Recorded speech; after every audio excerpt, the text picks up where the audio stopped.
Remue ménage. Remue ménage.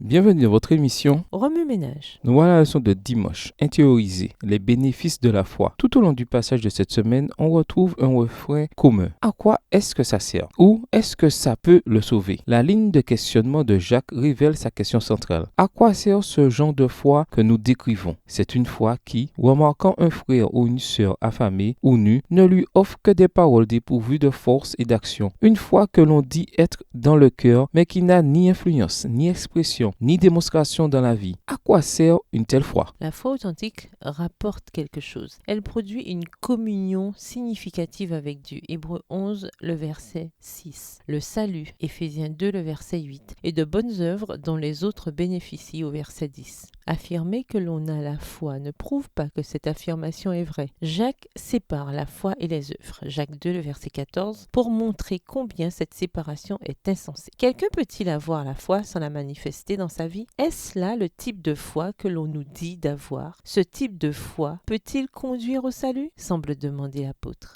La réponse est un non retentissant. Pas parce que la foi est insuffisante, mais parce que la foi sans les œuvres n'est en aucun cas la foi. Elle est une chose morte et inutile. Jacques 2, le verset 17. L'exemple frappant du verset 19 montre ce que peut être un véritable manque de foi. Même les démons croient. Ils savent que Dieu est plus puissant qu'eux, qu'il est à craindre, qu'il est le Dieu créateur. Mais ils ne se soumettent pas à cette vérité et ne vivent pas conformément à elle. Au contraire, ils vivent dans la servitude du diable. Ils écartent mentalement la vérité, en quelque sorte, afin de poursuivre la vie qu'ils mènent. Un assentiment mental à l'existence ou même au caractère de Dieu n'est pas suffisant. La foi authentique ne s'arrête pas au tremblement résultant de la connaissance. La foi authentique n'est satisfaite que lorsqu'on s'abandonne à Dieu. Contrairement à Dieu, les êtres humains sont limités à des expressions extérieures de la foi afin de voir la foi. Il est vrai que les gens peuvent prétendre avoir la foi en accumulant des badges de prédication, en donnant des vêtements, de l'argent et même en disant des choses semblables aux paroles du Christ. Mais il est tout aussi vrai que la foi authentique ne peut se dérober aux yeux de l'humanité. Elle porte naturellement des fruits dans la vie par des expressions extérieures d'amour envers Dieu et envers les autres. Jean 15, versets 1 à 8.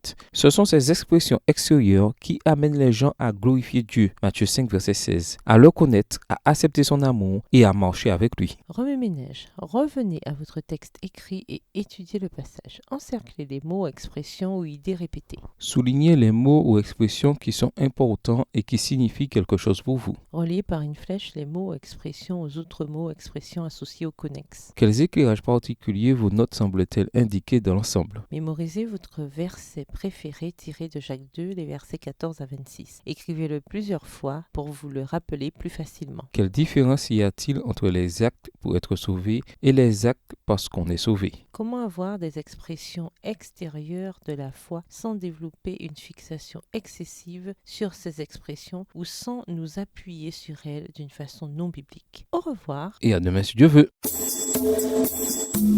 Remue ménage.